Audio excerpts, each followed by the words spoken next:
Let's do this. Hey, Inia. Hello, Pernille Haaland. Welcome to the studio. Oh my God, thank you so much for having me. This is really, I mean, it's a lot. You know what I mean? Isn't it? I'm stepping it up. I know. I'm really impressed. And I mean, yeah.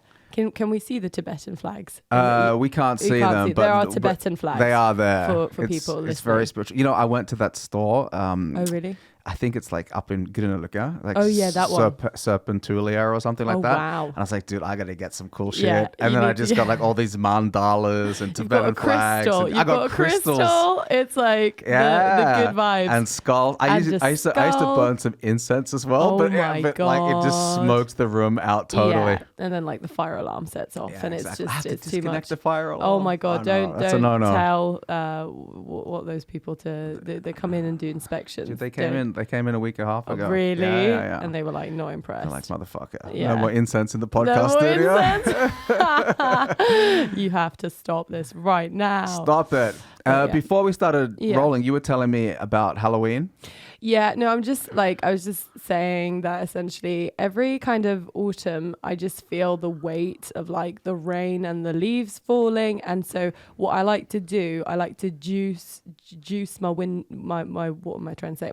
My juice the inspiration and the like my mornings. Mm-hmm. So it's always like Backstreet Boys, it's NSYNC, even Shania Twain. It gets me out of bed, gets me pumped. You know, because man, I feel like a woman. Do you know what I mean? Yeah, like just a bit of that. Huh. So I need that, and it's just I don't know. There's something about the heaviness of autumn. You just need trashy pop tunes.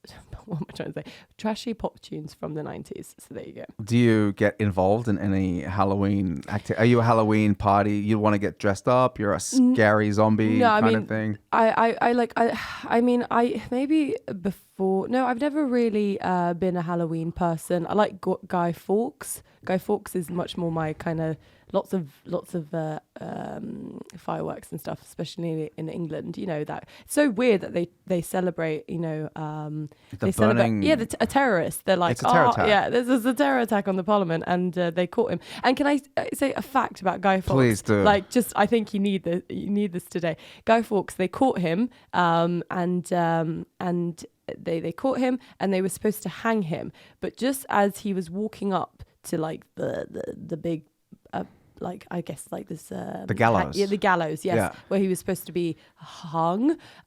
He tripped and he fell, and the cause of his death is he broke his neck. He was never hung. Way. Isn't that's just for, you know, for giggles. Damn. So was there a crowd gathered around expected to see a hanging? Yeah, and then they just, we missed it. What happened? Yeah. Oh, he already died. Yeah, but we haven't. We got the cheap seats. Totally.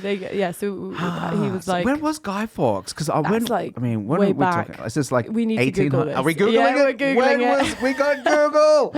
When was Guy Fawkes? Yeah. What if you had to guess though? What are you thinking? I'm thinking like sounds like 1800s, doesn't it? Sounds very. So it sounds like 1800s. Okay. When was Guy Fawkes? When was Guy Fawkes? Oh shit! Yeah, it's old. It's in the 1600s. Oh right, so just missed it by 200 years. Yeah, right. We're not historians here, though. No, we're not historians.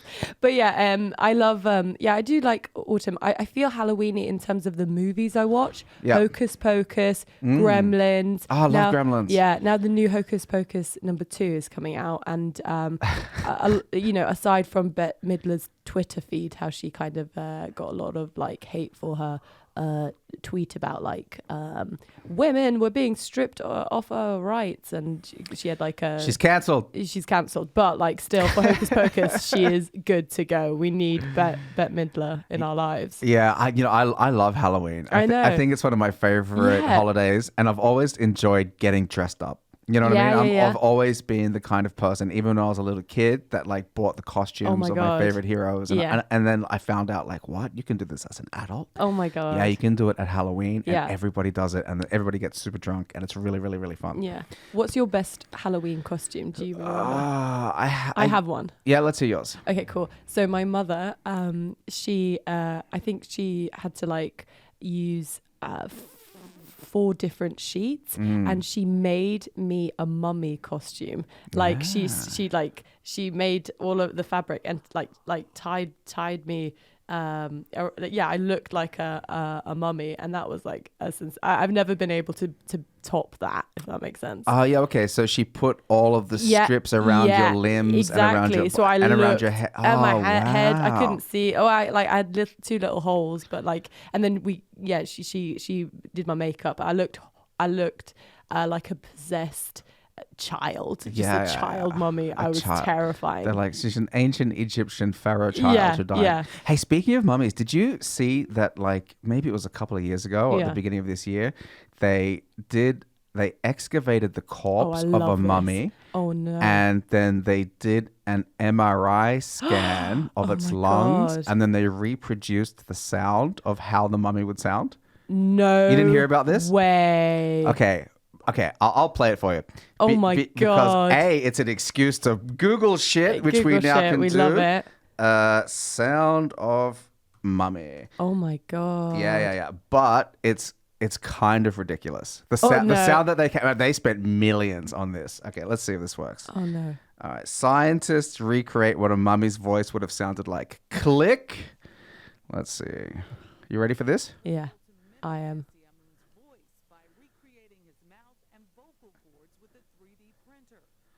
Can you hear it? Yeah, I can.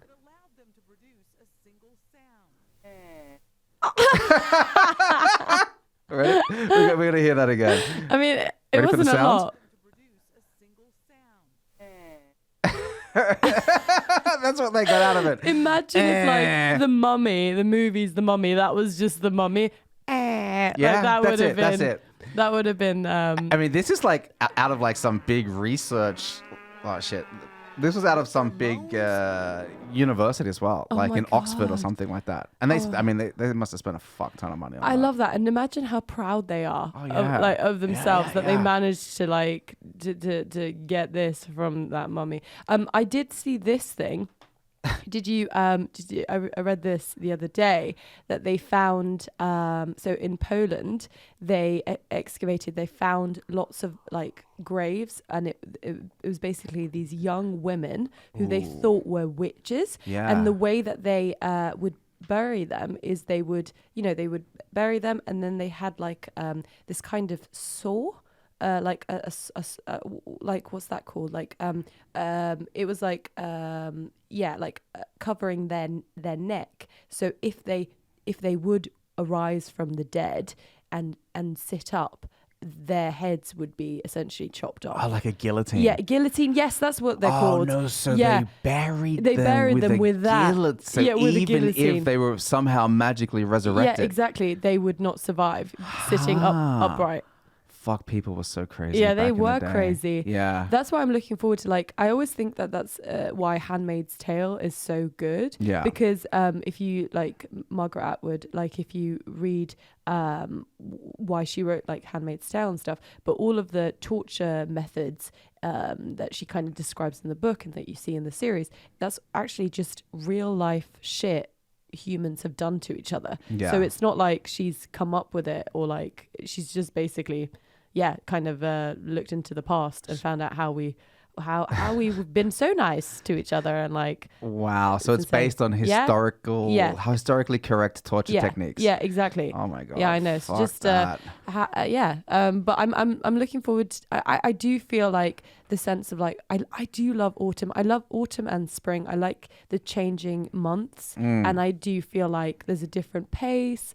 Everyone's inside. You're allowed to complain about being cold. I like the coldness and like the different colors and stuff. So that's nice. So I'm just really looking forward to binging a lot of shit on Netflix and whatnot. Yeah, I know. Like for me at least, like the autumn is like gaming season. Yes, gaming season. Okay, we're gaming again. So me and my girlfriend will choose a long game. Oh my God. And like, okay, we're going for it. And then I've got a few shows that I'm gonna wait for. Yeah. Then I'm gonna let's go. We're gonna binge it. There's like a long list of shows that I want to watch. Yeah. What's on it? It's the House of Dragons. Right. I want to wait for everything to get dropped. Yeah. And the Lord of the Rings. The Lord of the Rings one, yeah. Do you know the uproar? People are outraged by the fact that there are like black dwarves, and it cannot possibly be how insane. Could you have black dwarves in Mordor? Exactly. Like just let's ignore the dragons and stuff like that. It's just like why that to me is just like, why would you? Because I think like a series like Bridgerton, why it was so successful is it's like blind casting. That's like blind casting. That's what it's called. So essentially, when you don't kind of because in Bridgerton you've got you've got everyone kind of represented, and it's like it doesn't matter. It's just the story, and yes, it's set in like. Have you seen Bridgerton? Never. Okay, cool. So it's basically set in like. Kind of oldie times, what like 1800s or whatever, and it's like it's like a period piece, but the cast are all like they're from everywhere, and it doesn't matter because all that matters is the story. Gotcha. And that's why I think we should that's what we should move towards, and not be like, no, hold on a second, there were no Asian people in Bridgerton at that time. Exactly, and it's like, well, does it matter at all? And also like the Ariel movie, have you seen that? Yeah, I've seen the new one with the black mermaid. Hailey, and she's gotten so much like just beef for that, and you're just like, it's a mermaid, it's a fucking mermaid. Do you know the historical origins of mermaids? Yeah, no, please tell me. Yeah, okay. So from what I've heard, you go for it. It's that it is based on sailors who were out at sea for so long that they ended up just having sex with seals. And then, Wow. And then instead of saying like, "Oh, I just fucked a seal," if somebody saw like some dude like humping something, they'd go, "No, it was a mermaid. It was a but we saw the tail. Oh, it has a tail sometimes." Wow. Yeah. I do know that Starbucks had to change their logo. Yeah. Did you know Starbucks? I don't know why, but originally it was like a mermaid, and then they changed it, and now it's like. I don't know, it's something because it's got like, can we Google the image of Starbucks? Check it out. Because like that they because it's changed in like the recent decades. Okay, so I can just pull up Starbucks logo and we can have a look. Yeah, okay, I see. There's a woman there. Yeah, there's a woman. It's like a mermaid. Okay, so on the sides around the woman, it looks like it's a tail. Yeah, or something like or two tails. Two tails. Okay. And is this the new logo then? Yeah, I think this is like the current logo they're using. And then they had some other logo. I don't know. It's worth kind of Googling why they changed it. But yeah. Do you see below the black one? That's like the old one. Yeah, I see. Yeah, see? So that used to be the logo. Yeah, and then they changed it. They needed a close up. This and look, you can see bitch. Like she has tits on that one as well. Yeah, she's got titties. Is that a little bit of pubic hair? Oh my God. This is like... Oh my God. Except all cookies. Except all cookies. Let's have a look. Is that... I mean... Yeah. Oh my... She wasn't... Be, fucking ad blocker. God, ad blocker. We're not having much luck with... an ad blocker. God, you know what? We don't need that page. No, we don't need it. Forbes. Yeah. We got you here. Yeah. But yeah, she's the... They've kind of made her... Oh, so this is like the evolution. So it started as this one where you can see her full body, including breasts and what looks like a little bit of pubic hair. Yeah. And then she's holding two tails. Yep. Why does she have two tails? Yeah, I don't know. Now it looks a bit like she's holding spices, but like it is shaped like a mermaid, so it is a bit weird. It's definitely a weird logo. Has anyone ever thought about like why... I mean, if you would look at that picture, you would not go, "Oh yeah, coffee." Like you would not think cough. Like you would. No, you wouldn't. And the weird thing is that Starbucks is synonymous with coffee. Like if you just say the word Starbucks, it's like coffee. It's probably the most successful coffee brand in history. Do you think it's even that good? Not really. No. I mean, I don't.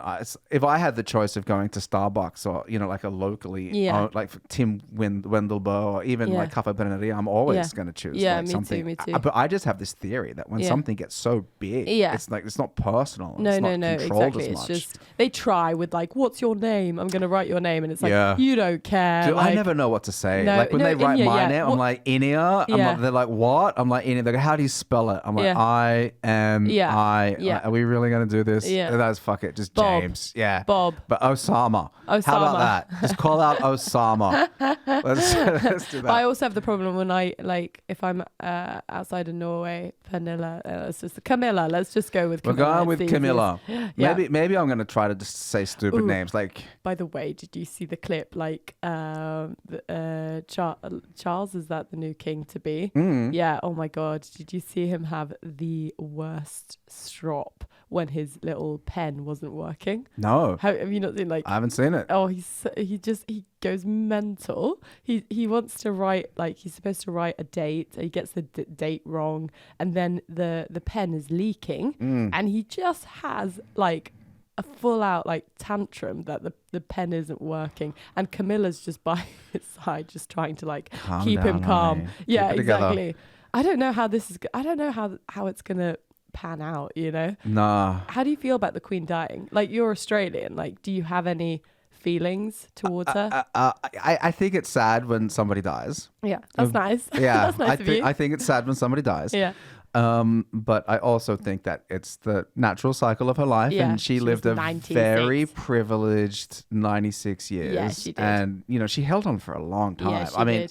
I'm sure Charles is sad that he lost his mum, but a part of him's finally, king, let's go. Yeah, totally. So my feelings on that are okay, it's sad, but it's kind of cool with a change. Yeah. It's kind of all right, nice. And what about the people demonstrating outside Parliament, that they don't want, he's not my king and stuff like that? That's I think you're always going to get that. Yeah, you're always going to get the haters, aren't you? But then I wonder if things like this and the death of a monarch leads to Republican votes or reform. I think so. I don't think New Zealand or I don't know. I can't see them going forth. I think she was the last kind of. I think so. Yeah, kind of. It's the end of an era. Yeah, I think so. When I was living in Australia, one of the last kind of things that I can remember, a big political debate was whether Australia should remain in the Commonwealth. And I think it was a very narrow margin. I think it was 51-49. Yeah. And since then, 15 or 20 years later, whatever it is, there's been so many new immigrants coming into the country from non-Commonwealth countries, and they don't give a fuck about the Queen. No, exactly. If you're coming from China, you're not going to be let's hold on to this history that we have no part of. Yeah. So I think it's going to probably lead to, more and more Republican colonies in a way. Yeah. And then maybe even eventually England's do something. Yeah, totally. I don't know. No. It is the end of an era. And one thing that she will always hold and have, I guess, is just that in the decline of the UK empire, she kind of held on to the monarchy. Yeah. And she did, and she was very stable because you have to be, you can't do anything. But just the amount of the amount of drama that has been caused over the decades, just reading this article about it, everything for Prince Andrew, he's batshit crazy, but also do you remember when Harry dressed up as a Nazi? Yeah. Do you remember that thing? Yeah. And then the whole and she will never the Diana thing will never ever go away. No. And then all of the prime ministers, and it is and she was a queen for so long. She was yeah, keep going. I was going to try and fix this. It's making some weird noises. Oh, sorry. Yeah, but sorry. Yeah.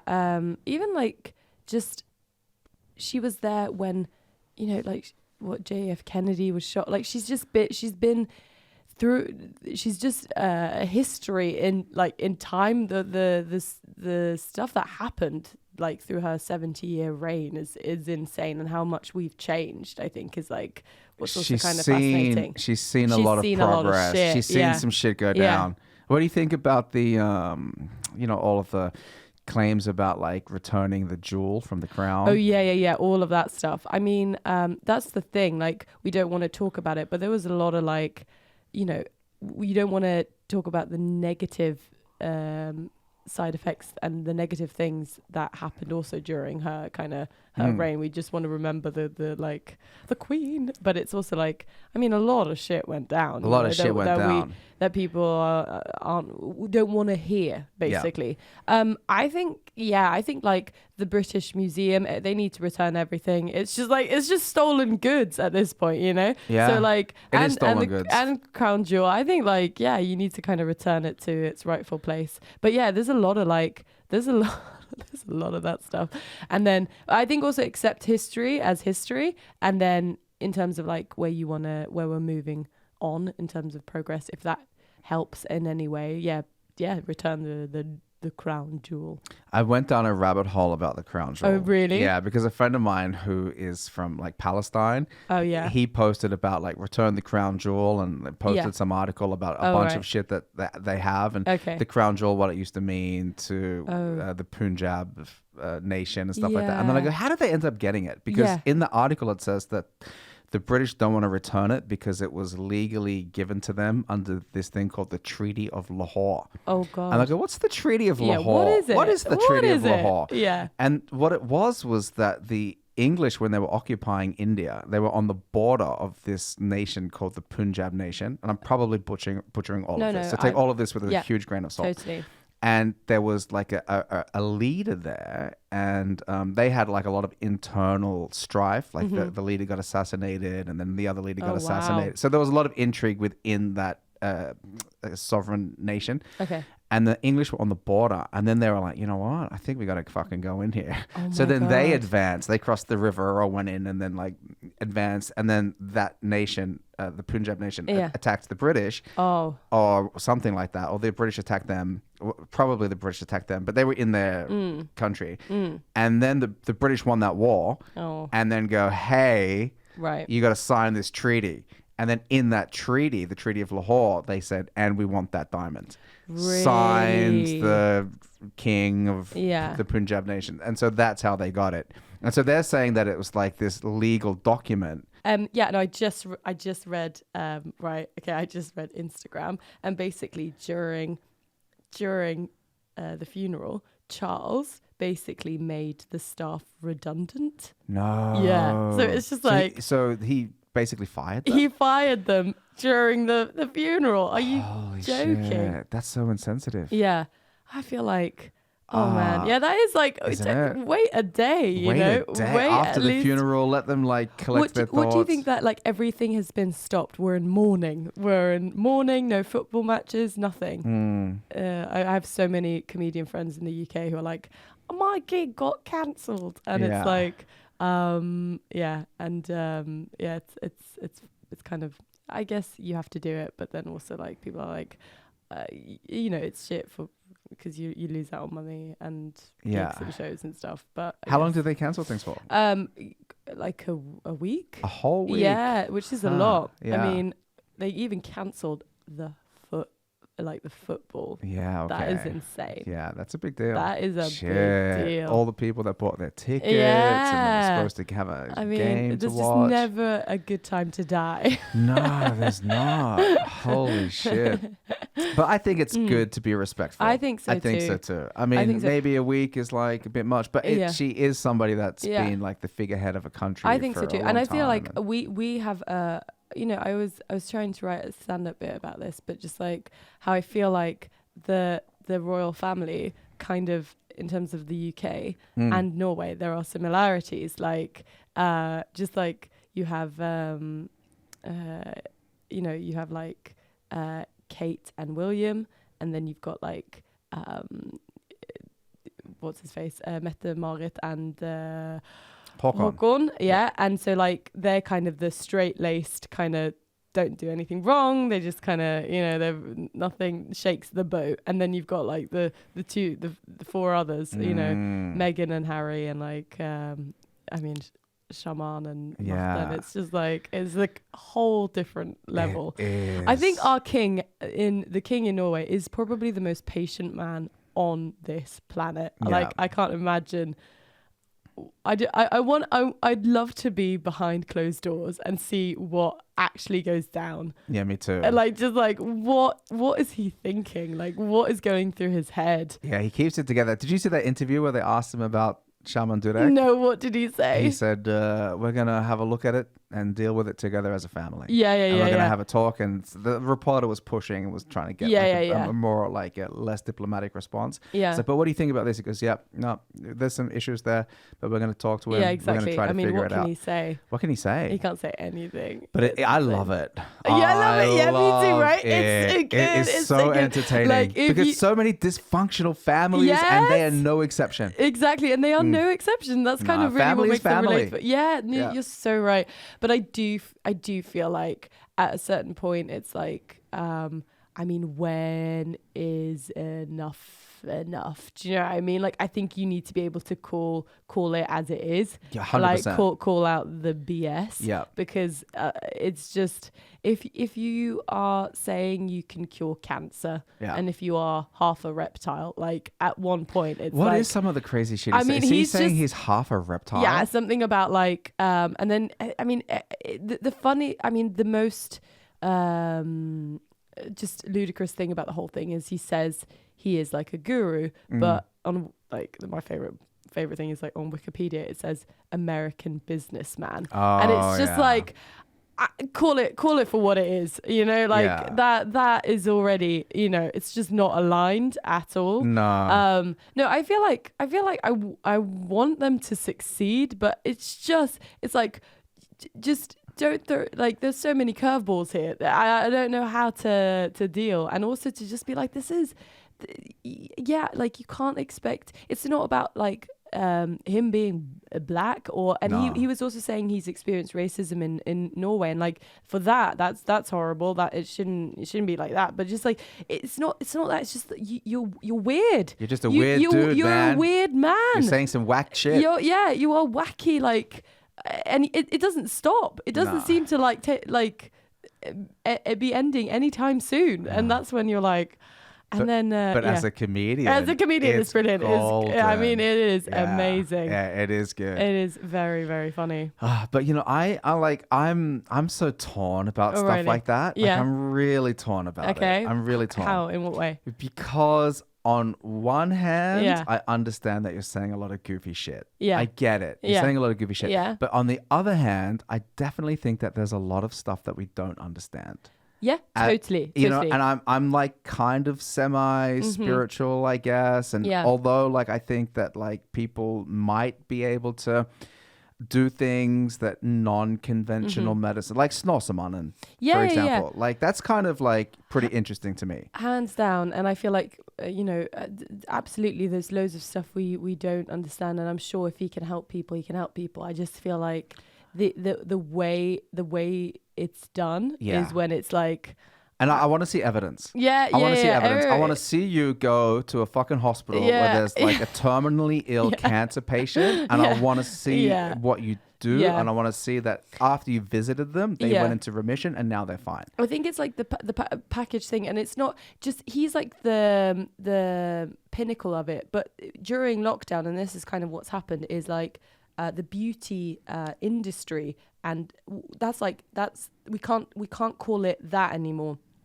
And you can see it in like feminism as well. You don't wear a mascara so you look good. You wear a mascara so you feel confident. So it's like it's rebranded itself. Yeah. And like this whole like feeling good, that tendency, whatever it be, if it's like yoga, the whole yoga movement, or like Goop and Gwyneth Paltrow and all of that kind of malarkey. It's just selling you an idea under a different label, but it's the same thing. It's just capitalism. Yeah. And that's when you're like, and that to me is like when I go, ugh, I enough, just because you see through it. And I think I'm all about like, yeah, absolutely, if you can take a course, or if you can look inward and find out like, oh, how can I be a happier person, buy a crystal, whatever works, whatever floats your boat. But I think it's that thing of like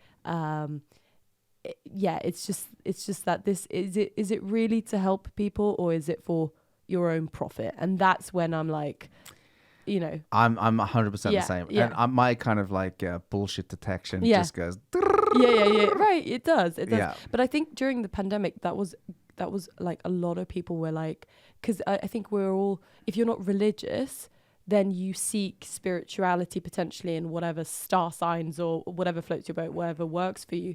But I think a lot of people, especially on Instagram and like influencers and all of that kind of stuff, is a symptom of people, unhappy, want to find out how to be happier. And if a candle that smells like your vagina is going to do it, I'll buy it. Me too. I'll get 2 of them. Okay. I'm going to sign me up for all the candles. Shit. Yeah. Yeah, but my bullshit detection system just fucking fires on all cylinders. Exactly. When people are making cash off trying to make other people feel a particular kind of way. Yeah. And trying to get them to buy into a specific ideation or a specific belief system. Mm-hmm. And then when it gets really kind of like, for me, it's when you're selling false hope. Yeah, that's I think that's also what the main issue is. And also, like, if you are not a doctor, if you are not if you do not have the science background, and I mean, like, but now we're living in this alternate reality. Your truth is what you feel. It is your truth, what you think, how you feel, that's correct, and you don't need to listen to anyone. And you can that level of stupidity is on the rise. I always think back on in terms of like, how smart weren't the Egyptians, how smart weren't the like all of these cultures we've had that have existed in history, and then it kind of, we should be smarter than what we are, but we're not, in a way. And like the rise of stupidity is it's on the incline. It's increasing. Yeah, it is. Yeah, and that's because stupid people are getting a voice too. Yeah, that's you know what I mean. And we're not promoting like science as much as we're promoting how popular an Instagram account is. Yeah, exactly. We are, but the thing is, it's just getting like overshadowed by just anyone with an opinion. By dummies who are making cash. Totally. Do you think like Twitter is good or bad? I think it's good. Okay. I think so. Yeah. I think it's good that people can have an opinion and engage with anybody. Yeah, that's great. I think agree. that's great. Yeah. There's definitely downsides of it as well, like all of the arguing and people the toxicity. Exactly. Yeah. But I think that's just human nature. Yeah. I think it's just human nature digitized and amplified. Yeah. So I mean, can you fix Twitter? Yeah. Yeah, but isn't like the issue that you're really trying to fix how humans act? Yeah. And the only way to fix how humans act, I think, is through education. Yeah, totally. And then I think that's what Twitter also provides as well. Yeah. It provides like a different perspectives on things. Right. And it provides like just an awareness of like a conversation. Exactly. Yeah. And different voices. Because I mean, when I grew up in Australia, it was just like fucking 1 or 2 or 3 channels. Mm-hmm. You know what I mean? That's, you're just getting the news from people that are spitting stuff out at you. Yeah. But maybe you're not interested in that shit. Yeah, maybe you're interested in a very specific hashtag. You can follow fucking dream theory or whatever you want. Hashtag. Hashtag Starbucks. Let's go into it. Exactly. What happened to the old lady with the titties? Where did she go? Where's the pubic hair? Bring it back. Want it back, Starbucks. We want it back, Starbucks. We're going to demonstrate. Make sure it comes back. Body positivity. Yeah, No, I think so too. I think like in terms of like how the future generation, how they'll grow up, I do think that there is a danger to social media apps, because like if it lets you if you allow it to define you, if the likes on a post basically define you and say if you are like worthy or worthless, that's when it's like a danger. And I feel like I just think like for the young kids, if they don't have they're in trouble. Yeah, they are. I mean, they're fucked. Like, let's face it, they are completely fucked. I remember my niece, she turned 4, and in the kindergarten they'd made that kind of crown, and then they'd taken a picture of her, and then they'd put a Snapchat filter, so she had mascara, and like she looked, like a beautifying Snapchat filter. And my sister was like, what the fuck? Like, why? She's 4 years old. Yeah. She doesn't need a picture with a filter on it to have to extend her eyelashes and give herself like a duck mouth, you know, like a... She doesn't need to look like a beauty queen. No, she doesn't need to look... She's in a pageant or something. Yeah, it was just so weird. And we were like, why did you... Oh, we just thought it was fun. And it was like, well, it's not really. It's very unnecessary. Yeah, it's pretty goofy. Yeah. Goofy. Yeah, isn't that a good word? Goofy's maybe just inappropriate. You can hear me too, by the way. Yeah, right? I can. Okay. I know there's some issues. I'm just fucking moving some shit around. I know. But I feel like I can hear you in both ears now. Yeah, I feel like I'm underwater, but that's fine. I feel like it's just like a technical struggle. Yeah. Yeah, but I mean, I'm like, I got a kid who's 13. Yeah. And like, she's like, you know, fucking obsessed with TikTok and like now on Instagram and shit like that. Are you worried? A little bit. Yeah. Definitely. Yeah. Because I can't control it. No, you can't. And like, you know, I've made her like, you know, delete apps and things like that before, but she'll just put them back on. And you know, what are you going to do? You can't like fucking take their phones away and, you know, all that shit. And they're getting more and more independent and you got to let them make their own mistakes. Yeah. But you know, it's like one of these things that it's like like a generational challenge, and every generation has their challenges, whether it's TV or the internet or social media. I think what my main worry is like it will be documented and it will be there forever. That's the insanity of it. Like, you know, that's like crazy. But you can't really.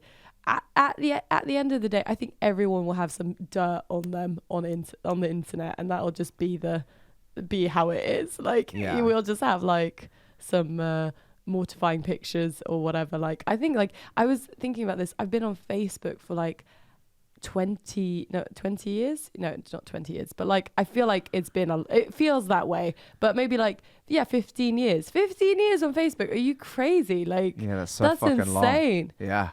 That's a long time to have all your thoughts just posted on the internet forever. Yeah. It's like, I don't know I'm interested in terms of like in the future, what will we think of like that and the way that we just live through our phones and just kind of that's how like that to me is like, that's why I don't do I can't do the dating apps. No. I find it terrifying. Yeah.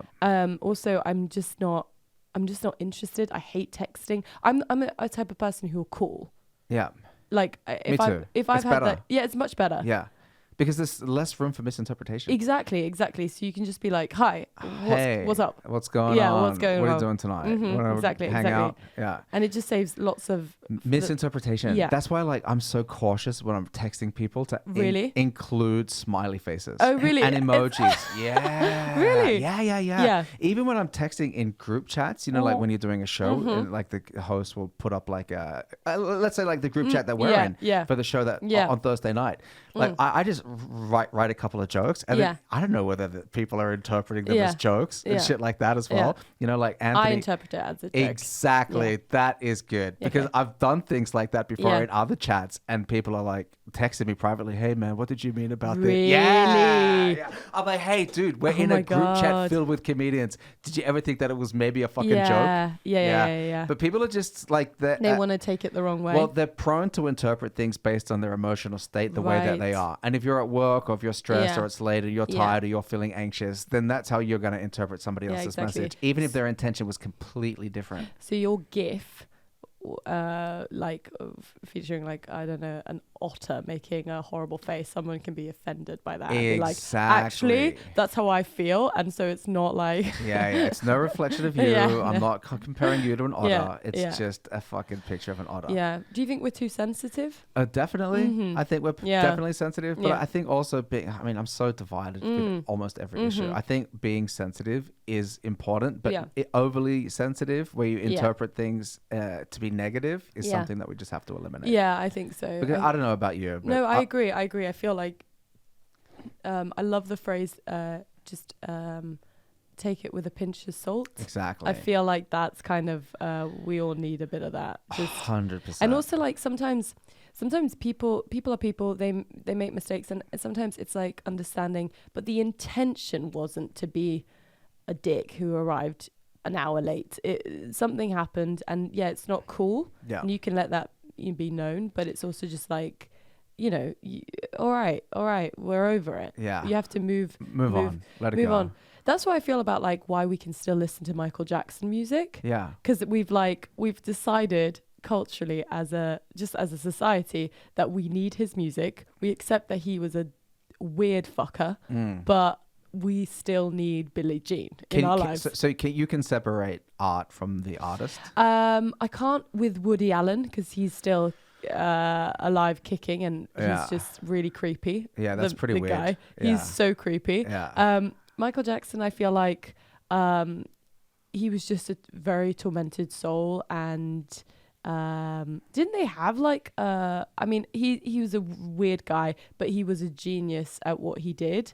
But there are like I went to see Louis CK, and that didn't feel good. It didn't feel good seeing Louis. It didn't feel good seeing Louis. Even though Louis' accusation was that he asked women if he could jerk off in front of them. Yeah. And they said yes. Yeah, I feel like I think why I did go and see Louis is because I wanted to support Daniel Simonsen, the guy who was there, and then and I wanted to see, he is an amazing comedian. Yeah. And I do feel like I had to but I had to buy the ticket and really think like, how do I feel? And sure, like I agree, and he's apologized and whatnot. So and he's also lost everything. So it's like he's kind of, I don't know, I feel like he's been sentenced, if that makes sense. Definitely.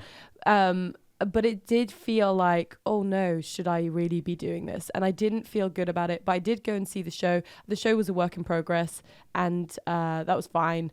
And I feel like I did go and see it. It didn't feel completely okay, but I did feel like I would have never seen him if it was straight after it happened. But now there's been a few years. Yeah. And then because the main problem with what he did was the power dynamic. I think that to me is women, like, even though from what I understood, he asked them if he could do it, and they said yes. Yeah. But maybe they felt compelled to say yes because he was Louis. Yeah. I understand. Yeah, I think that's where that doesn't sit right with me, and supporting. So I still feel like, should I have done it? Yeah. But I'm happy I went and saw my friend, and I saw his show, and that was okay. It was a great night. Yeah, it was a great night. It was a great night. From, like Stand Up Norway. Yeah, everyone went to. Reunion. He is like a legend, but and also like I was just sitting there thinking, well, he'll never be in the heights as he used to be. Like he will never be where he was. No. If that makes sense. Yeah. So he has kind of lost that. So we're watching. I think Anthony Jeselnik said it so well. It's like watching a turtle lying on its back trying to get up. So that's kind of what you're watching. And I was like, well, I'll go and watch the turtle. Yeah, that's a good way of describing it. Yeah. No, I feel like sometimes it's really hard because then also like you don't even want to go into the art world, and like just Picasso was a freaky guy. Like did Picasso he just like dated like minors and stuff, and there's loads of that. And I think Leonardo DiCaprio is about to be if he continues the like 25 rule. No, I mean, well, they can't go past 25. Yeah. I have another example for you then, cool. and tell me what you think about this. Because the cradle of Western civilization was built of Greek philosophers. Yeah. Aristotle, Plato, Socrates. But these guys were all fucking little kids. I know. Do you know what I mean? That's but insane. we're still like, okay, democracy or free will and all that sort of shit. Yeah.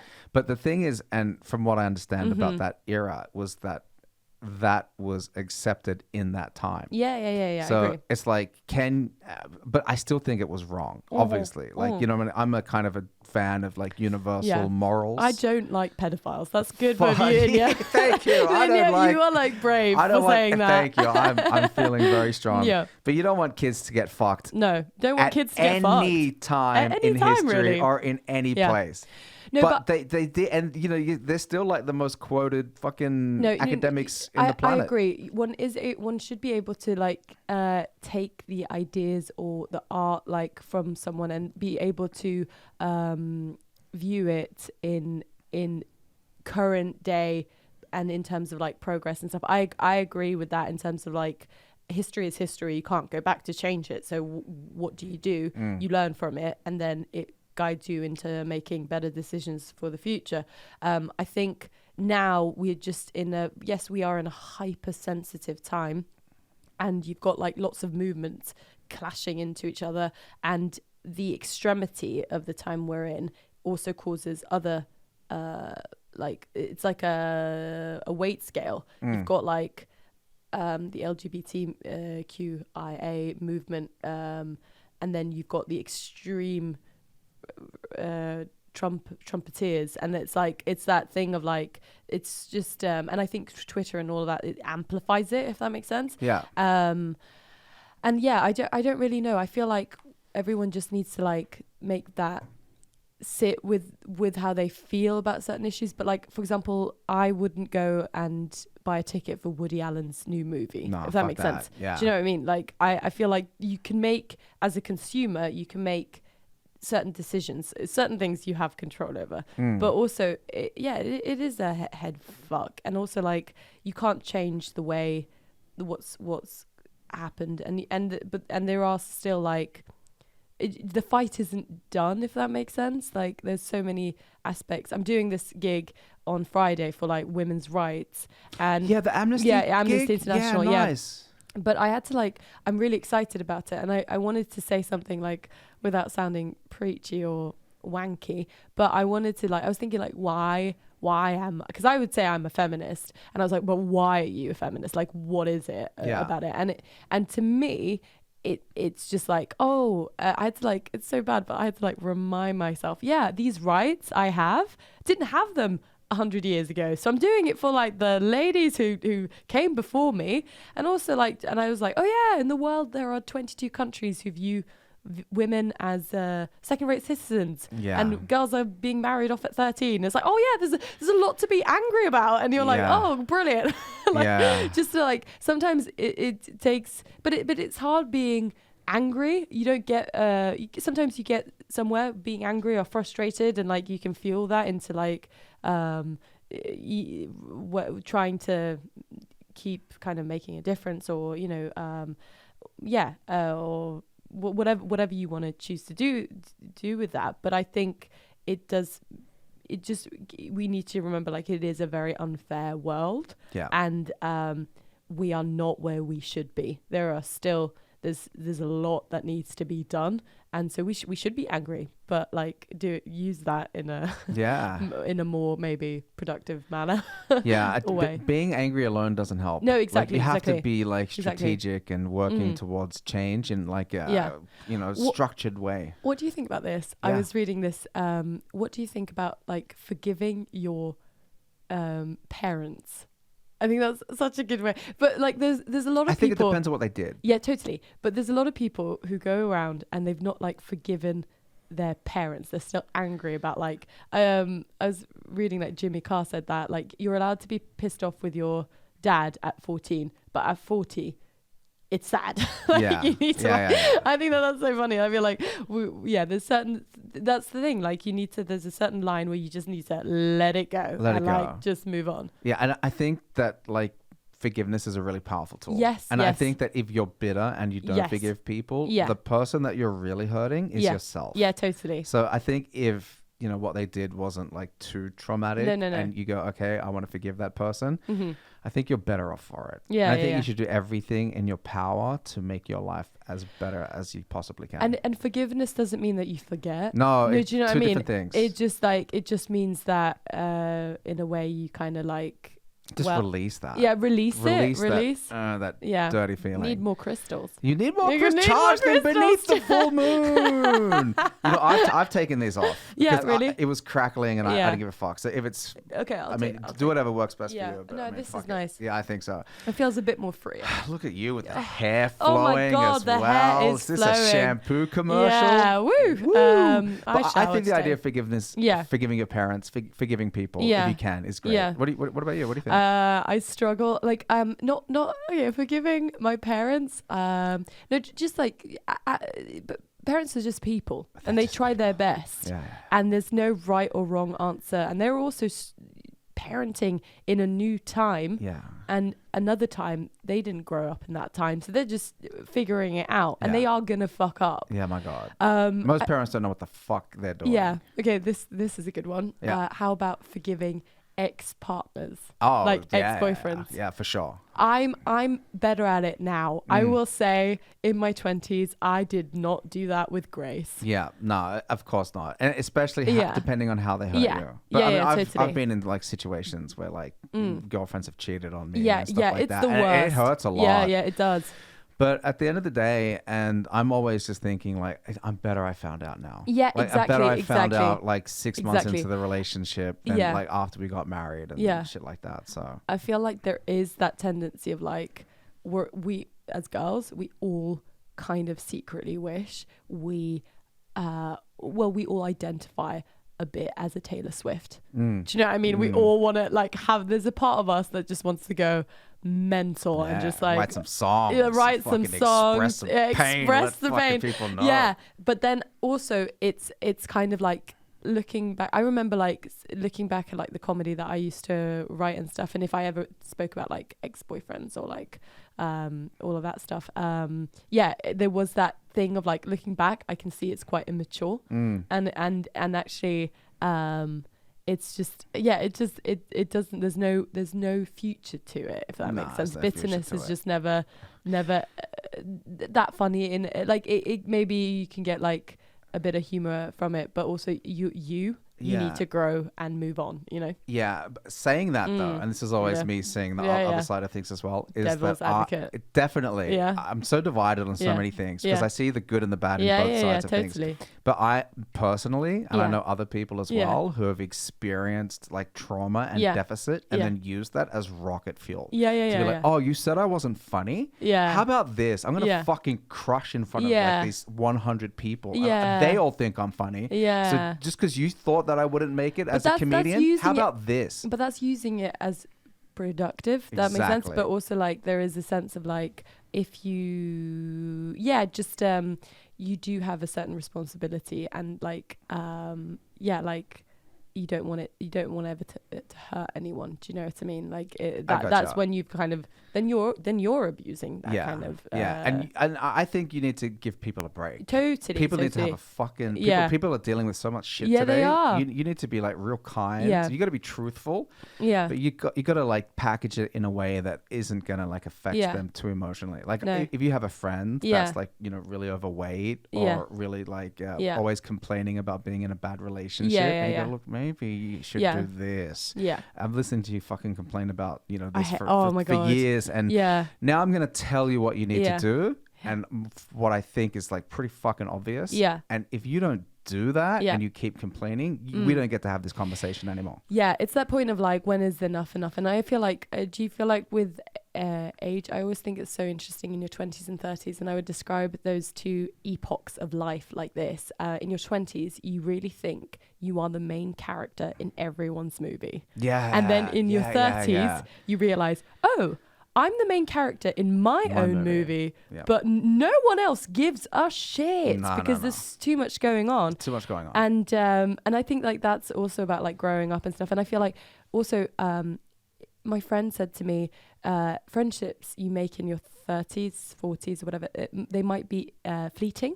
They might come and go quite quickly. And I feel a little bit like that. You've got like colleagues, but like friends. I only have like, I don't need that many friends because friendships, it takes a lot of work. It takes effort. You need to give time and spend time and it's an energetic investment. Totally. So you need to be able to like, if someone isn't worth that time, you're like, you gotta go. Like I'm gonna cut it because it's just is just. But that's what's important about having friends that give you energy. Exactly. And about friends that are just like energetic vampires. And that's the thing, like with people that are always complaining. Or like, you know, like you get these people and they just want to call you and just like fucking emotionally jizz all over your face. At least make me laugh while you do it. Please, at least be fun while you do it. Yeah. And then also at the end of it, just say, okay, I'm a douche. Sorry for taking up your time. I just had to get it out of my system. How are you? One follow-up question would be great. Just like one, like that's the least you can do. If you've like vomited your guts out and your complaints. Like, at least ask the other person, how are you? Don't just take. Don't take. I've got a new theory about relationships. Yeah? Yeah. Okay. I just thought of this the other day. Okay. So there are more or less two types of people in the world. Yeah. Right? You have people who are mission-based, and you have people who are family-based. Ooh. Okay, right. Yeah, I like this. Okay, I like where check this is out. going. And if you have two mission-based people in a relationship, it's going to be very hard to spend as much time with each other or be as much loving, because everybody's so focused on the mission. Mission. But if you have somebody who's like really mission-based, mission, and then you have somebody who's really family-based, somebody who wants to like, have children or love you and look after you, and their mission is to make sure that the relationship gets all of the energy and attention that it can, then I think that relationships go better. Right. And like, to expand upon that, I think people can have different degrees of, you can be like 80% mission, 20% family, that might oscillate over time. Maybe you've accomplished your mission, you've accomplished success, you've gotten to where you want to go. And that can also change over time with, with your age and your goals and your needs and things like that. But I think that like a lot of relationships that I've had have been with mission-based women. Ooh. And they haven't gone well at all. I agree. Right? I agree. Like, that actually puts it into... I've definitely dated, like, unfortunately, I am straight, which I say with a heavy heart.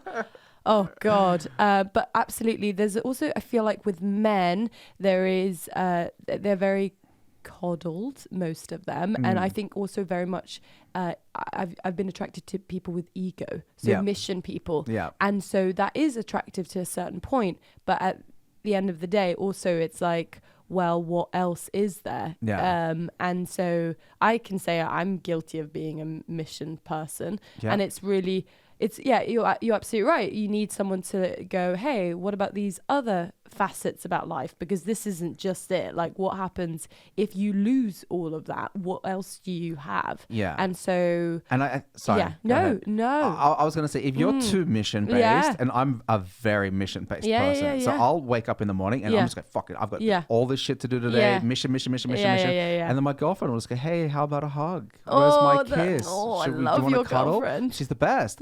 And I go, you need to be reminded of that. Totally. Why am I just focusing on shit that's going to happen in fucking the next 8 hours? Exactly. I'm right here now. And so she'll like bring me back into that. But if she woke up and she was like mission, and I'm mission. That would stress you, wouldn't it? Would stress. Then we'd be like, well, I've got to do this mission and you got to do this mission. Who's going to look after the dog? Whose mission is more important? Totally. My mission, so then it your mission. And I don't want to compete against somebody else's mission. Exactly. I don't want to compete with someone else's mission. I don't want to compete against anybody else's mission. And don't let it affect Chopper, your dog. Yeah, he can't. Chops. Yeah, he'll be missionless. Yeah, he'll be missionless. His whole mission is just to go for walkies and like have a little sleep and spread love and play and be silly. No, but I agree. I feel like what one looks for in a partner is obviously someone to balance too much of the same is too much, and then you need someone to even out the who you are and kind of bring out the best in you. So if you're with someone who is identical to you, it will just heighten. It's like turning on up the volume. You are aware of those facets about yourself. And I think the same thing is like, I was thinking about this the other day. I really wanted, now everyone says like, oh, you've got daddy issues, but I think I have mum issues. I'd really like to date a guy who's like my mum. Really? Yeah, I'd love that. Wow. Like, I would like... What kind of qualities would he have just then? like, he would be... I just want my mother in a man form. Meaning, she's really... she's fun. She's light. She's so caring. And she's just got like... Her heart is just oozing of like, just love. And she's very much like... Here, totally the family element. And then I feel like I don't want a man bun. I want a man mum. Yeah. Basically, meaning I just want, that but would that be sounds great. like a family-based guy much more. who's really concerned with loving you and like making sure stable. your relationship is great. Yeah. And basically does everything around the house. Perfect. How good is that? I don't know. I feel like that to me would be great. I need someone without ambition, no dreams. Yeah. No dreams, just like happy and content with. But a lot of people's dreams is to have a good family. Yeah, totally. A lot of people's dreams. Really? Is that, I've not met these people. I think so. I think a lot of people really earn and really yearn and pine for this solid nuclear family that's successful with kids that love them, whether it's a man or a woman. Like, I feel like the family. I just need to pee. Go for it. Go for it. So get your piss on. No problem. Go on. But I feel like what you were saying there in terms of people prioritizing family, maybe I think that's kind of coming around again. Before it was very much like maybe just I feel like maybe before it was very much like me, my mission and this narcissistic pursuit in kind of career. And then also I feel like as a woman, you have to be quite honest about the fact that, okay, if you want a family, you will need to prioritize that. And that's really scary. That's really scary. Like if you don't, that won't you have a window. Yeah. And that's your window. That's it. That's your shot. That's it. But a lot of women aren't taking that window opportunity. No, exactly. Yeah. No, less and less. And it's like, which is so cool in a way that it's like, before it was just a given. And there is still like that, there is still kind of, if you're a woman and you haven't had children, what's wrong with her? She's an old spinster. She's going to get cats. And it's like, you've got that. And then also, if you are a woman with kids and you're working, she doesn't get to see her kids. She's a bad mother. Like, you can't win. No, like, it's a tough. real kind of catch-22. Yeah. So I don't know how this is going to pan out, basically. But it's on my mind in terms of family. I think I'd like a family. I don't know what kind of mother I'd be. I don't do, like, I can't cook. I can't, like, I hate washing. Like, I'm not... like people who are knitting. I saw this girl on the tram. She was knitting. And I was like, that's something I would never ever do. I that's just, to me, that is like, I don't know how to. I feel like we would not have anything. I hate knitting. Like, I hate any kind of like sewing or like some sort of domesticated kind of weird, like, I don't know. That to me is so far from who I am. Yeah. And I just you just want to fucking tell jokes and crush on stage. Yeah, but like there's just like, I feel, but I wish I don't know if I wish I could be like, but I literally saw her knitting and I felt hate inside, which is too much. I just felt like, stop it. Like, strong emotion. And also like, just like me and you, we have nothing in common, which is a very harsh feeling. Yeah. And I felt very much like, why am I judging her so harshly? And she was just minding her own business, knitting away. And I was like, I hate what's going on. Yeah. And I had to like move further on in the tram because I was like, I can't watch that. Maybe can't it's be in the presence of all this knitting. Yeah, just maybe it's because I feel inadequate in that area. Gotcha. I'm not very. It's triggering something that you have a deficit in. Totally, and the fact that I don't feel very, I don't know, like a stereotypical kind of whatever girly thing that kind of we have inherited from history and like what that means. I don't feel. Do you feel more masculine? Yeah, I definitely feel like more. I remember like I used to I've moved now, but I used to live with this girl and she would always do like, she would cook, she would water the plants. I'd just buy the shit and then I was out of there. And she was my really good friend and she would have to say to me, we need to spend quality time together. And I was like, fuck no, like get me out of this. Like and I feel like there's certain parts of me that I don't know, maybe it's because I do stand up or whatever, but there are definitely parts of me that I feel very masculine, which is which people are like, well, what are you talking about? But I don't feel necessarily girly, if that makes sense. And that's kind of nice. Do you think that's because you're a comic? Or that's just because who you are? Maybe who I am. Comedian is just, but I don't think that helps. No. But no, I do feel like there's, and it's kind of getting more, I'm getting more and more masculine.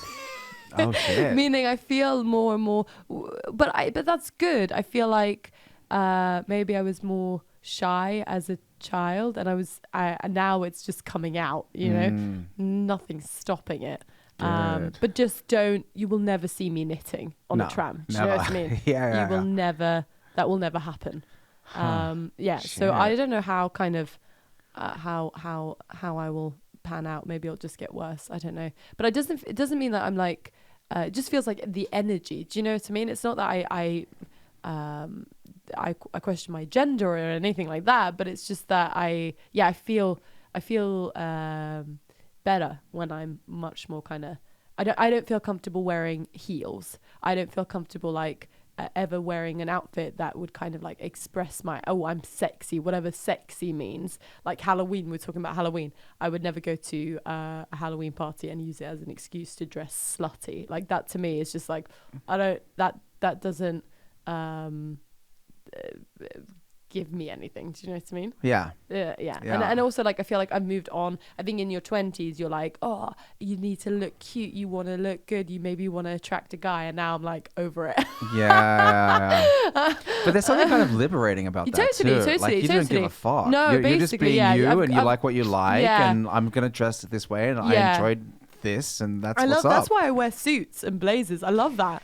I love it because you wear those bright colored. Yeah, I love it because I'm lazy and I hardly wash clothes. So if I put on a blazer, it looks like I've made an effort. I haven't, but it's just basically it's just like out of laziness, and also I don't like fashion. No, me either. I don't. It doesn't give me anything. Like I think, look clean, look smart, but nothing else. Don't get too caught up in this season's look. Exactly. Yeah. I don't like makeup, like necessarily like watching lots of people how they whatever contour. Like fuck it. I don't care. Yeah. There's lots of things. I know. I've got friends who love to cook and stuff. I can't be bothered. Yeah. If it takes too long to make versus to eat, I'm out. Yeah. Like I'm just very 10 minutes max. Yeah. Let's cook it up. And sometimes it's nice, absolutely, once a year. Yeah. Christmas. Yeah, fair enough. Let's make an effort. But like other than that, I'm very much like. But I wonder if that is part of like who you are, obviously. Mm-hmm. But if also because one of the things that I want to talk to you about is like when I first met you, right? When I first saw you perform, and then later on as we became friends, I just thought, this is somebody who's dedicating like fucking 99% of their brain power to comedy. Do you know what I mean? Like, I wonder if like all that other stuff, like knitting and cooking and cleaning, is just because you are like running at max capacity. comedy. Because like since I met you like 2 years ago when you moved back to Norway, I have just seen you fucking explode and just do show after show after show all around the country, even going to Edinburgh, always doing stuff, always working. Hey, but you've got the podcast. Hey, I got the podcast. So, but you know, are you dedicating so much attention, so much mental energy towards just doing this one thing, which you're very good at? No, I think it's just because it doesn't give me anything. Gotcha. Like I think, and I feel like. But then you're focusing on things that do give you stuff. Basically, like comedy. Like the cooking and cleaning, all that shit doesn't give you anything. When you're talking about in terms of like your relationship, in terms of like that thing of like, yes, you're very mission, but you do need those reminders of like, but there's life. And I think that's why I feel like, that's why I live, I'm with my family a lot. And I think it was because of the pandemic, I came home and I realized, oh, they are essential. And I think I'd forgotten that in the past. And you're so driven that you kind of you end up in the wilderness. And actually, you do need people to go, no, this today you're not going to work at all. You're just going to play Ludo with your niece who's 4, and that's what you're going to spend your afternoon doing. And like you do need those breaks, and I think they are very good at. We're very close. I'm very close to my sister. We kind of we look the same, but she's totally different in every way. But it helps to have those people who ground you, because I think I need that. Me too. And I feel like, I struggle in terms of it's just like relationships. I struggle finding that balance, and also I get very bored very easily.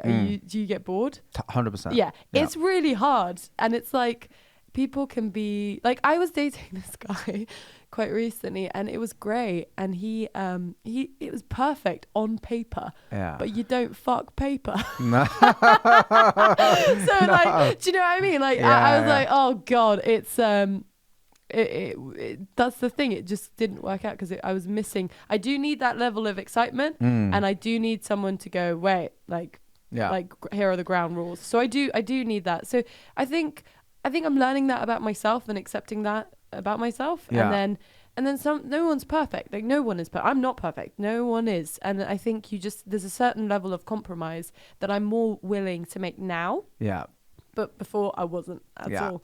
And so, you know, when it comes to like relationships as well, and even though things look good on paper, one of the things that I try to do in a relationship is I always try to make sure that we have some kind of thing where we can develop together. Oh, that's nice. I think it's important, you know, an IKEA kitchen, or like a hobby or an activity, because I've been in situations before with friends and with relationships where you don't have those common points anymore. And then like I'll be 3 years down a path and you're 3 years down a completely different path. And it's just like, and you've grown apart. You've grown apart. And if you have a look at like a relationship, like two people on a tram line or something, and then they just start going one degree every 3 months, and then by the time you're fucking 5 years in, you're like, who is this bitch? What the fuck's going on? Who is this bitch?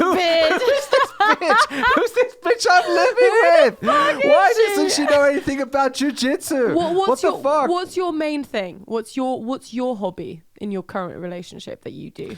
Well, we jiu-jitsu. Jiu-jitsu? Yeah, jiu-jitsu, definitely. That's so cute. Yeah, it's really cool. So Tuna got into jiu-jitsu, and then she was training jiu-jitsu, and then like, and now you've got Chopper as well. And now we have Chopper. Yeah, we have Chopper, and even things like working out and comedy. Tuna's into comedy, obviously. No, she loves it. And but also like, here's the thing, I very much agree, activities, because like you can buy the house, but you can start living separate lives in this house. Exactly. Do you know what I mean? So you do need that, like, and that's why having a girlfriend that's into gaming is so like fucking essential, because it's like something that you're doing actively. It's not just like, you know, watching TV and zoning out. It's like, how do we solve this problem? And a lot of gaming is problem solving. Like, how do we defeat this boss? How do we open this chest? How do we do this? And then we're like figuring things out together, and then in a safe environment. It's not in a real environment. You're not in that situation. No, exactly. But I think that if we can solve a problem, like defeating a boss or getting through a level, then can we like solve like getting a joint mortgage? Totally, you know what I mean? can. I think we totally can. Come on, no, it's the same. It's the same thing. And we're exercising those skills, and we're like, I think problem solving together in a relationship is really critical. Yeah. Gaming for everyone. So romantic. Yeah. Fuck going to like a relationship therapist. You just need to do some gaming. Yeah, that's it. Yeah. That's it. And you'll understand, like, I've been with women as well that have like a real short fuse. Like, they get angry real quick, or they get frustrated, or they just won't dedicate the amount of time into solving a problem. And then like together I go, oh, okay, so you're somebody that's going to commit to solving a problem. I learned a lot from like my dear friend Mia Dahl Frogner. You know Mia? Yeah. So shout out to Mia. But she taught me a lot about my tendency to run away from conflict. Yeah. And huff and puff. Okay. And just like a bit like a brat, and she just like, I would deal with my own feelings on my own, and then I wouldn't say anything, and a bit like just an immature way of handling conflict or problem solving. And she really taught me a lot about communicating. Yeah. And so important. Yeah, and just like how did you experience that? Yeah. Well, I felt this and this. Yeah. And being able to say like, I felt this and this, and how did you feel? I felt this and this. And it's like, right, okay. And then moving through those tricky areas. And like, yeah, she really taught me about just in terms of like just being open and not and feeling that your friend is there, even though you might say something that might hurt them, or you don't know how it's going to land, but they are still there. Yeah. Kind of, that's when you know you have something solid, when you can work through something together. Exactly. And then understand each other better. Yeah. You know? But it's not easy. It's really not. Like I really hate it. I hate opening up. I hate feeling vulnerable. Why do you think humans developed emotions? Like, oh my gosh. How did that happen? And so many emotions. So strong. Yeah. And it's like so it's these things that like get in the way of so much stuff. Yeah. Like I've got so many friends that defeat themselves with fear mentally before they've even done something. So they're like paralyzed by this emotion before the thing that they've even trying to do has happened. And I go, how does that serve people? Yeah, no, you're so right. And I think like the whole journey of like, I think that's why everyone should just go to therapy, because you don't even realize all of the stuff happening subconsciously. Oh, so much. Yeah, and that's what you're talking about. Like, why is there a constant buzzing of negativity in your head at all times, and especially if you would ever try to do something new? Yeah. Like, why is that there? Does it need to be there? Yeah. Do you deserve to be without that? And of course, sometimes we have like feelings of shame, guilt, all of these like emotions. And also for men, I feel like you're only allowed two emotions: anger and like anger, basically. Just like that's kind of, you're allowed to, but you're not, but you have a whole like plethora of other emotions. And my dear friend Adam Schulberg, he wrote a book about it, how men don't even realize that they have all of these other emotions and go straight to anger because that's the one you're allowed to feel and is acceptable in society. But the fact that you might be scared, that you might be feeling shame or like all of these feelings. And I feel for women as well, we've got maybe for women it's definitely insecurity, and you're just bombarded with body dysmorphia and body shame, and like you don't look and you're not what we hold dear and you should be for some stupid reason. That like acceptance and stuff is really robbed from us in our teenage years, where we are thrown into a world where we are sexualized, and you just have to like get on with that. And so that's why you've got these, but also now in terms of like with men, there's loads of like mental health for men is huge in terms of like suicide rates and stuff. It's like we're missing something. And I think exactly, but feelings are terrifying. So scary. Feelings are so scary because you don't know when they will go over or like when they will pass. And then feeling it and sitting with it, that takes a whole lot of like bravery in a way. And then knowing like, but that's why we need to like therapy and stuff. The only reason it's good is just to understand how you come across when you say it out loud.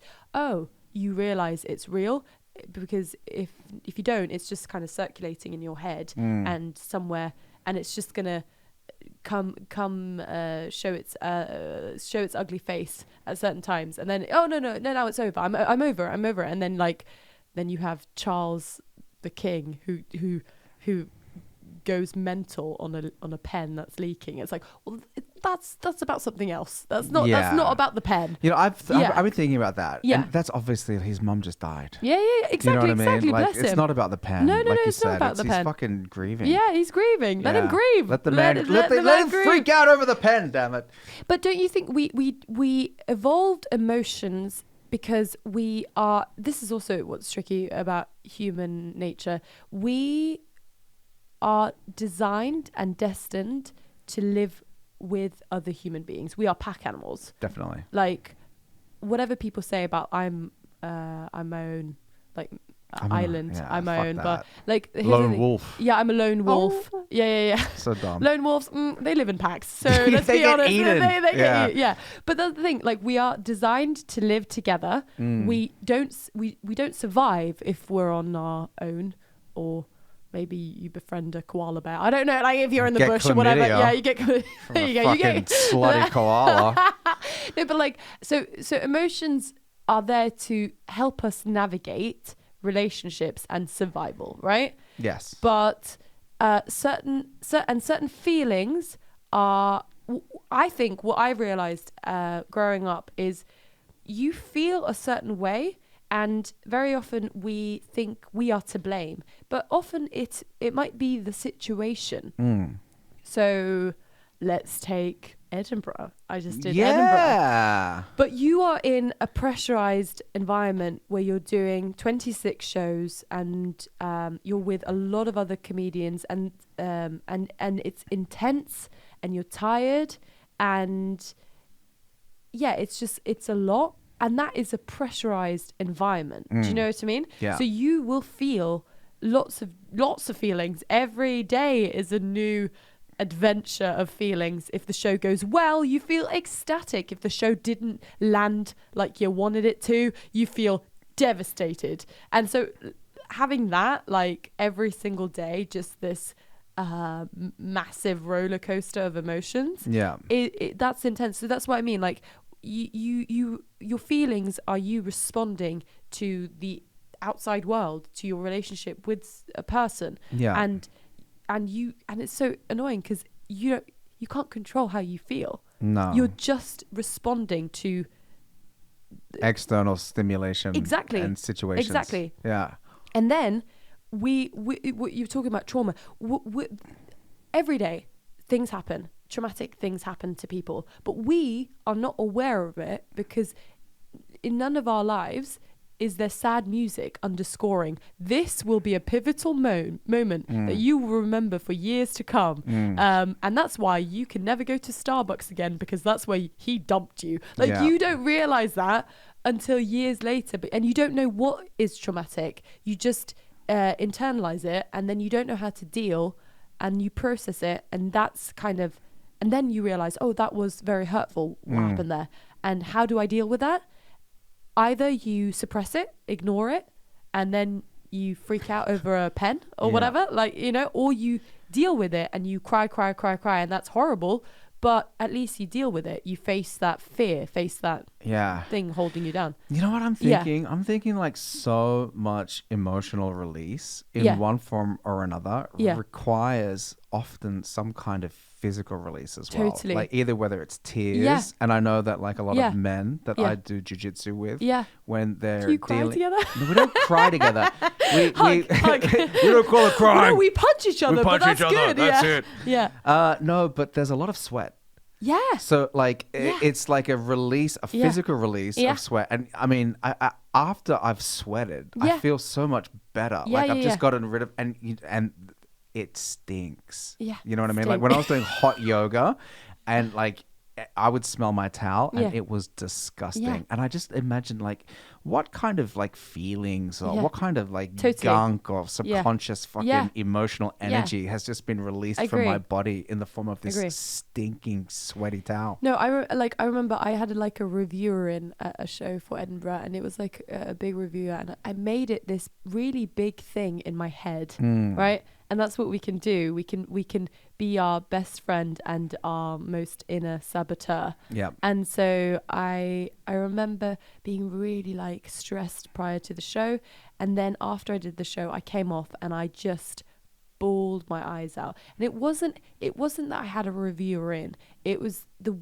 I guess my body was processing all the stuff that was going on in my head, and I had to release it. And once I cried, and it was just like a physical reaction to nerves, and there was nowhere for it to go other than tears. Out. And then I just cried, and I was like, oh, great, because that's what I needed to do. And it's not that I can't handle a review. It's not really about that. It's about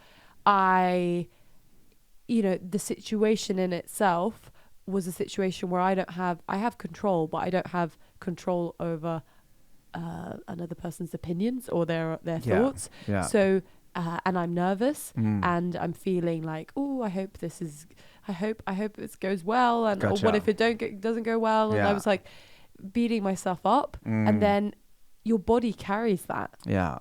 I think like a lot of the stuff is like, you don't even realize it, but we're so connected to like the mind and the body, and like those two are like really connected. And you were gonna say spirit.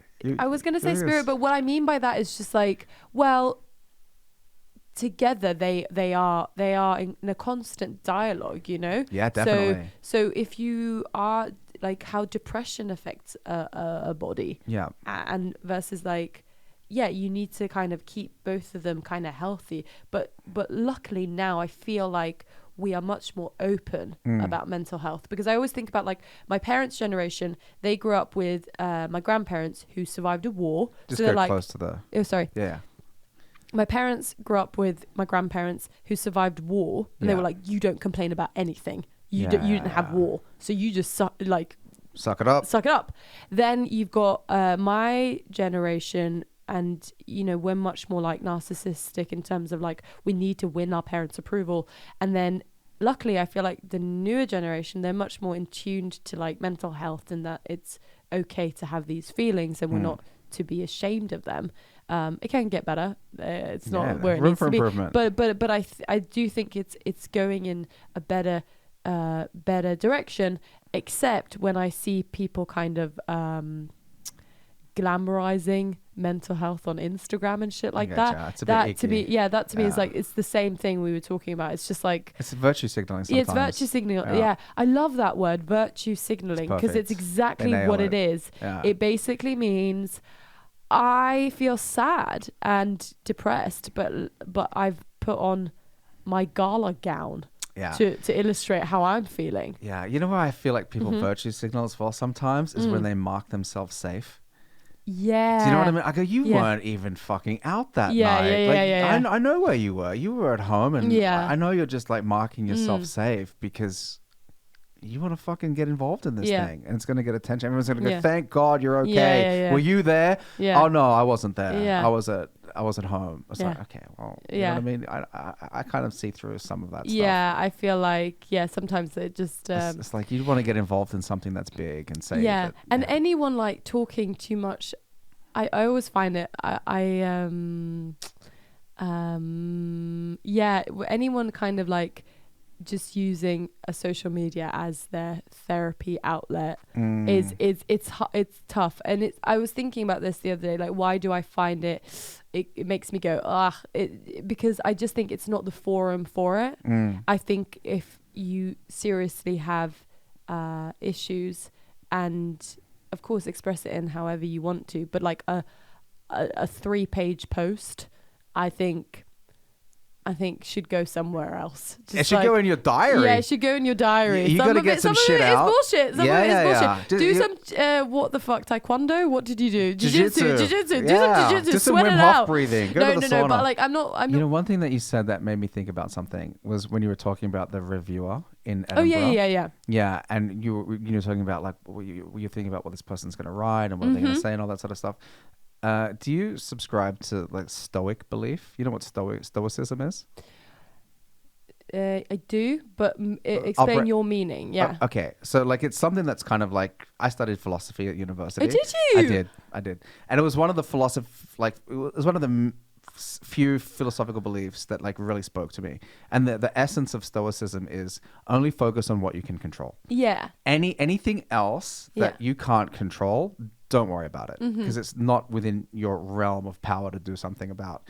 So when I'm like doing anything and I'm trying not to focus on like what somebody's going to write or what somebody's going to say or what people are going to think or anything like that, because I have no control over it. Yeah. And the only thing that I should dedicate my mental energy towards is what I can control. Yeah. So if I'm going to do a performance and there's people in the audience, and I'm just like, you know what? I can only control how good I'm going to be. Yeah. And then that's it. And I did my best. Yeah. And that is such a liberating philosophy to live your life by. It's easier said than done. Of course it is. But I feel very much that way. I feel also certain experiences, when they are new, they are scary. Definitely. And you just have to like get over that hurdle, if that makes sense. Yeah. And I always think that, will you die from this? No. You'll be fine. You'll be fine. And I know it's like my inner child having a fret, going batshit crazy and loopy. And she will calm down. So we just need to, in a way, it's that thing of like, just stand there, breathe, focus on your breathing, get your body in control, and then your mind will follow. So I totally agree with that. Like, you can only be in control of what you can control, and there's nothing else you can do about it. And also, like, if it goes to shit, it goes to shit. It goes to shit, baby. We're doing it we're again. Fine. We'll do it again. Yeah. And also, it's that thing of like, that happened. Yeah. But you're fine. Learn from it. Yeah. And I feel like my skin is thicker. It has to be. Yeah, it has to be in a way. And also, my skin is thicker. I feel like I can handle more than what I used to be able to. That's about maturing, I think. I feel like these last 2 years I've matured a lot in terms of like, I think I'm a late bloomer. I think I always feel like I arrived late to the women's party, just because I'm finding who I am, and it's also just like not only as a performer, but also as like a human, which we all are. Yeah. But I do feel like I stand taller now than what I used to, and that's nice. But it's fucked up, man, and everyone will have an opinion, and you can pretend to not let it affect you, and I try, but also like let it affect you and just be like, why does it affect you? Okay, because it's your inner insecurity. Well, cool. Now we know that, and that's okay. Yeah, self-discovery. Yeah, it's self-discovery, which is boring, and now I feel like I feel really wanky. No, I do feel really wanky and like bullshit. No, I feel like I'm bullshitting, but it's true. But being a human is a really complex thing. Yeah, it is. It's kind of fucking, it's like it takes a long time to get to know yourself. That shit takes forever. And especially when you're doing something like so public, like stand up, and you're getting literally judged on every fucking joke. Whether people laugh or don't laugh. I think it was really funny. Like, have you seen the Ronnie Cheng Speakeasy on Netflix? No. He has this bit. I've seen some clips. Yeah, he has this bit where he's like, I love the reviewers in like England and stuff, just because they go and they come to the shows, but they want to find fault. I think that's such an interesting way, because it's like, well, sure, if you want to find fault, like there's loads. This is not perfect. I'm not perfect, so this is not going to be perfect. And it's like, that's kind of, that made me giggle. Thought that was quite funny. One of the things I wanted to talk to you about was because you went to Edinburgh. Yeah. And you spent, I don't know, how long did you spend preparing for that show? It's interesting. Yeah, it feels like I didn't know if I was going to do Edinburgh, and then I did it, and it was kind of like material I've been working on for like 2 years since coming back to Norway. And then I felt like I was constantly spinning plates, because I was kind of discovering like, oh, okay, what does it mean to do stand-up in Norwegian versus English? And then I feel like now I feel more comfortable in both languages. And then, but the prep for Edinburgh is like 8 months beforehand. And so now, like, even talking about it, it feels like a year has passed. Yeah. Just because it's like you enter a bubble, and you're not only doing your solo show, you're also doing other like compilation shows, and you're busy. Yeah. And it's the best. It's an emotional roller coaster. You will have a breakdown, and it's fine. Everyone does. It's not everyone, but like I feel, I think it's necessary. I feel like, because you pour out the energy, and it's just like, it's an intense little place. And then prior to that, you also spend so long not only preparing the show, but getting everything ready in terms of like, because it's a big market stall for comedians. They're like, hi, like showing their work, and then people who are in the industry. It's kind of what I love about Edinburgh is that you can find your audience. People can come and see you. Yeah. The hard part of Edinburgh is it's also just for industry, and industry is, it's just like that's why reviewers, it's not really for the public. They don't give a fuck. They'll go and see your show and okay, you've got some stars, you've got some good reviews, great. But also it's for your peers so that they know what you're doing is good or bad. Yeah. So that's what it's for. It's very fascinating. It's really not to do with the audience. It's about like behind the curtain, what's going on, who's who, and like it's mainly for them. So I think that's why I also was nervous about it, just because it is an intense process. Yeah. And can anybody do a show at Edinburgh, or is there a selection process? Or anyone? Yeah, you just kind of apply, and it's a whole like you apply in January of the year, and then you you see what you get. Like, are you going to go for a paid venue or a free venue? They've got both, and then what did you go for? I went for paid, just because it felt right for me. Yeah. But everyone's different, and and then you see kind of what kind of way you can get your show on, if that makes sense. So did you have to choose between venues and then choose times that you would do the show at every night? So they schedule it in? You choose all of that, and then like and it's like a whole kind of, then you need to like you need to get your kind of you need to get that sorted. Then you need to get all of the promotional stuff, the PR stuff, boring, but you need to have that on site, if that makes sense, so people can like see, and that stuff that's in like magazines. It's a big machine that you need to like understand the cogs and what you need to do when, so that you're ready. But I think also Edinburgh, what people don't talk enough about is it's also a school in a way. You go up there for years with, first you start off maybe doing 15 minutes of stand-up, then you go over to like 30 minutes, you split a bill, then you do you do it for years and years. You go up there, you do comedy for a month, and you get better at it, and then at a certain point you're ready to do your show. Gotcha. So in the beginning, sometimes you'll have 3 or 4 performers in a show, and then it'll be 2, and then when you feel ready, you'll just have a solo show. Yeah, exactly. So, but then also like it takes time to become a comedian. Like it takes years. Of course. So it's about like honing that. Yeah. So that's why everyone emigrates. Yeah. Everyone. It feels like London in Edinburgh. So when you were in Norway, were you because there's only a certain amount of shows that you can do in Norway in English. Yeah. So were you then trying to focus on? Yeah, I did something I think I'll continue in the future, and it really worked for me. I think doing a show in London, depends how much like clout you have, but it's hard getting an audience if it's not at certain venues, and it's kind of costly, and so what I did was I started touring Europe.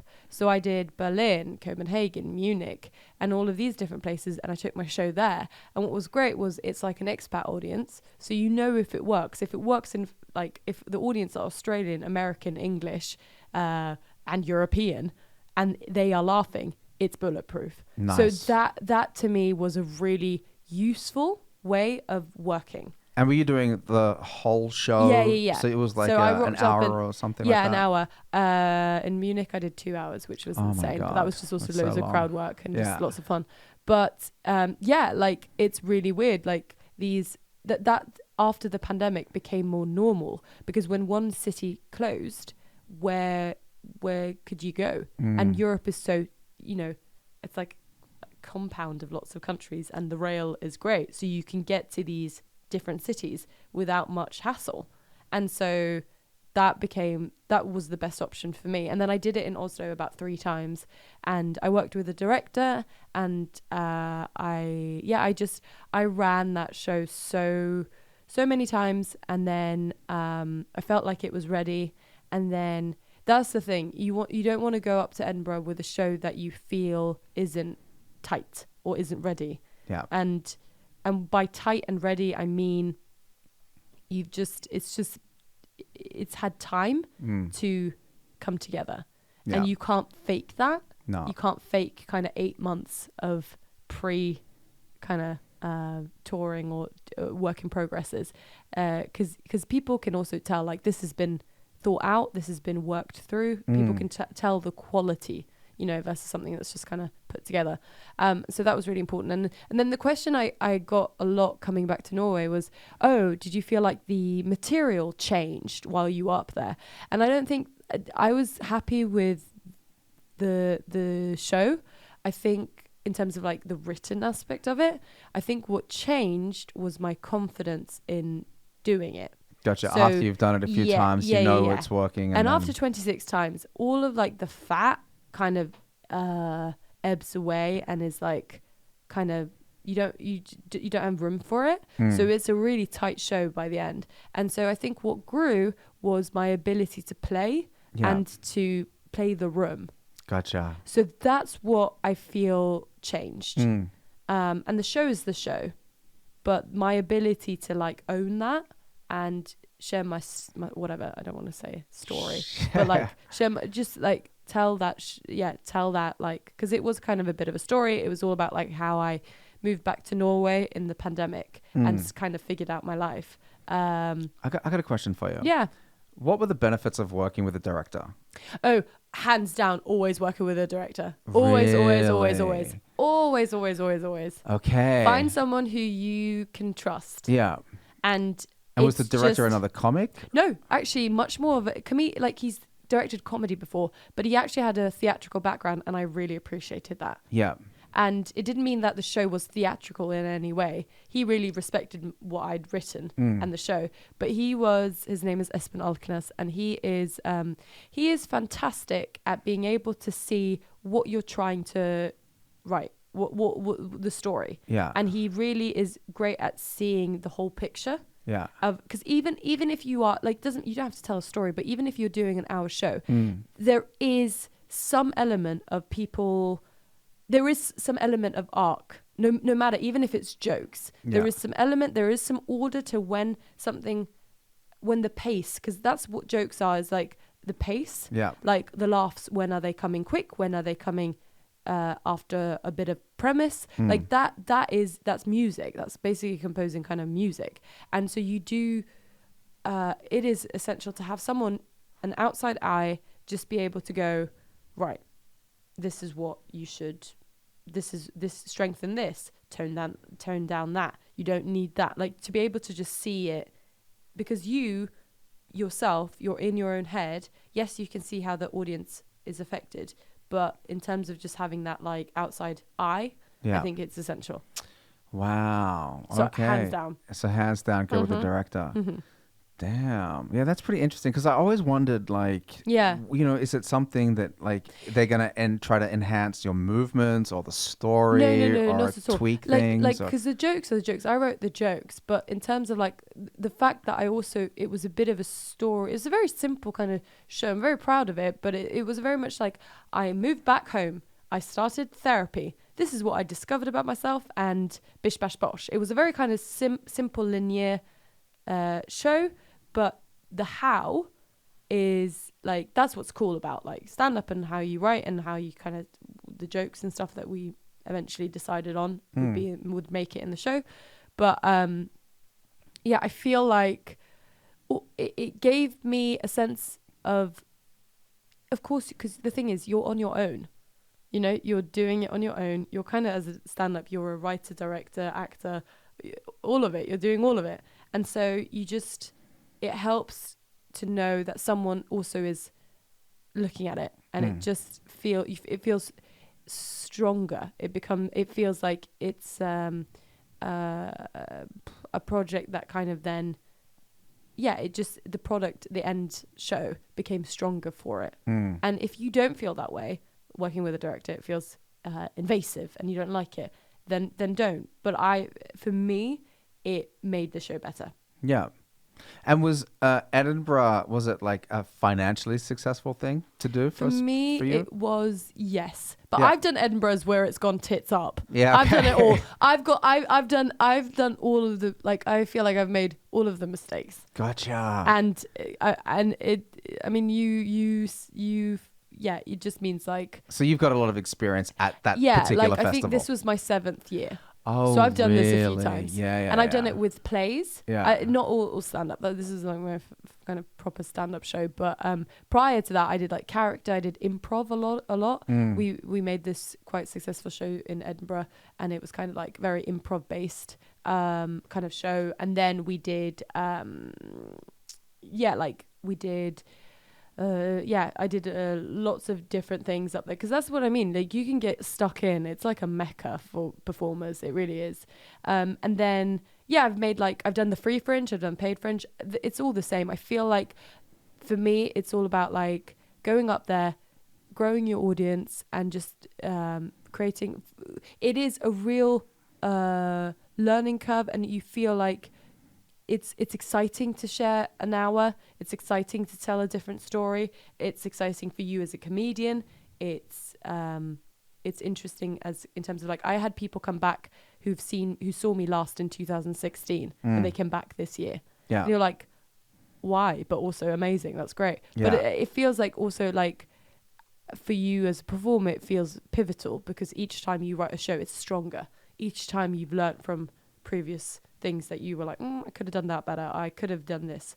And you just, that's what it is. It's the best place, because people, you see people who are potentially just starting out, and then you've got the veterans, and we're all there. Yeah. Like, and it's very exciting, and it's very inspiring. It's so inspiring seeing so many incredible performers, and also like on the lineup, just seeing like, I think this year there were more female performers than men. And oh, really? Yeah. In stand up or in the whole festival? In the whole festival. And a lot of female stand-up comedians. That's awesome. And also I love the fact that you can go on a lineup. I did this showcase practically like for most of the latter part of the fringe, and it was called Filthy Funny Females. And every lineup, you were on a lineup with women from like Australia, New Zealand, Japan, we had Chinese, Nigerian. Like, the lineup could not have been more diverse. Yeah. Hosted by a foul, hilarious woman called Catherine Henson, who's a shout out to Catherine Henson. She's brilliant. But yeah, and she just hosted this killer show, and women from all parts of the world being ridiculously funny, skilled, great joke writers, hilarious. And that's very, very inspiring. Yeah. And of course for men as well, I did showcases with men, and men are great as well, but that showcase I really loved, not only because I love Catherine Henson. She's a very just a skilled New York comedian who now lives in London, great at crowd work, like reading the crowd, but also just the acts that she had on was amazing. Yeah. So it sounds like it was a pretty fucking positive experience. Oh, yeah. In so many different ways. But also, I think I am wiser to it. I feel prior to that, I think I always let Edinburgh define me. Okay. And I think generally, whatever you do in life, if you let something else define you, you're fucked. So I feel after 2 years of a pandemic, and like in a way I kind of lost everything, and then I had to kind of build myself back up again. And it feels like if you can do that, you can do this stupid Edinburgh. You can do this show. Do you know what I mean? Like, you were in a low place. And I think everyone was in the pandemic, because it wasn't easy on anyone. But I think coming through that, and then it should be joyous. And also I felt like more mentally stable. Oh, and absolutely I had freakouts prior to the fringe. You just do, because you're like, oh, is it good, and blah blah blah. And then you're just like, oh no, but you're getting the laughs. They're invested. Okay, cool. So then you have to trust your audience. Be like, get the fuck out of your head, and just be in the room. Play the beats, play the moments. Do the job. You can't just do the job. Exactly. Yeah. Like, stop overthinking it. It's just what it is, you know? Yeah. And then and then that's been exciting, and kind of coming back to Norway now. That was a head fuck again. So that's the thing. It's not a linear, easy ride. No. None of this. Then it was like, oh, fuck, Norwegian, doing it in Norwegian. Oh, and then and now that feels more comfortable. But that took 2 weeks, because then you've just been doing it in English. You've just been like working that muscle, and then you have to like switch in your brain to what it is to do Norwegian stand-up. Are you at a point now then that you have to build a new hour for the Fringe? Yeah. So all that material, you're like, okay, that belongs to the Fringe show. Yeah. Now I got to start from scratch. Yeah, and I've started. I've written about 5 pages of complete wank. Yeah, of course, right? First draft. Let's say what's up.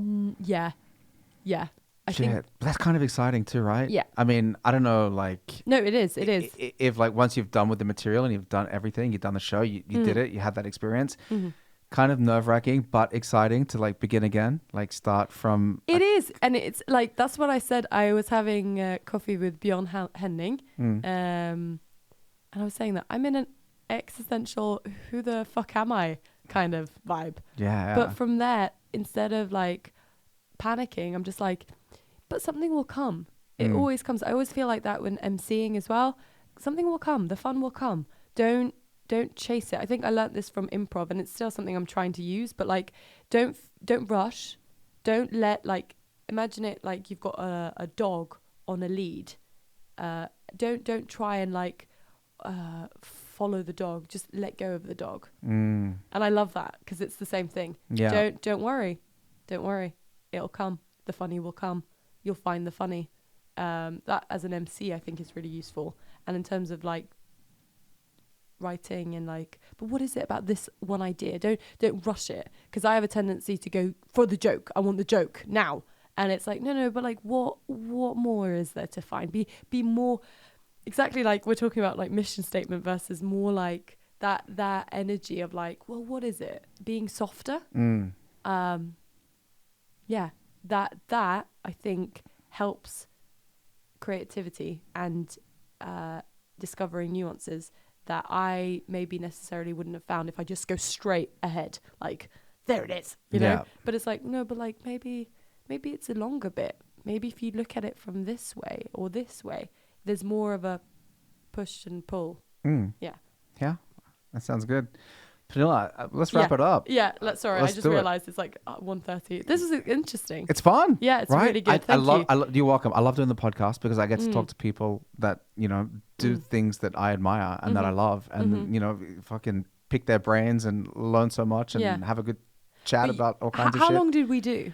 I have no idea. I don't know. How long will you make it? I'll just as long as it is. I'll cut away all the stuff about the technical going to the toilet and everything.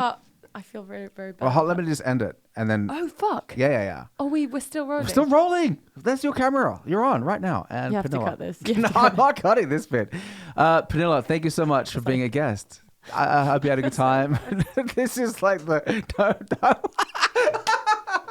I was like, I have some notes. I have some notes. Feedback about the editor. Dear editor, hey, thank you for being a guest. I really enjoyed this conversation. Thanks a lot. Me. All right, see you later, everybody. Mwah.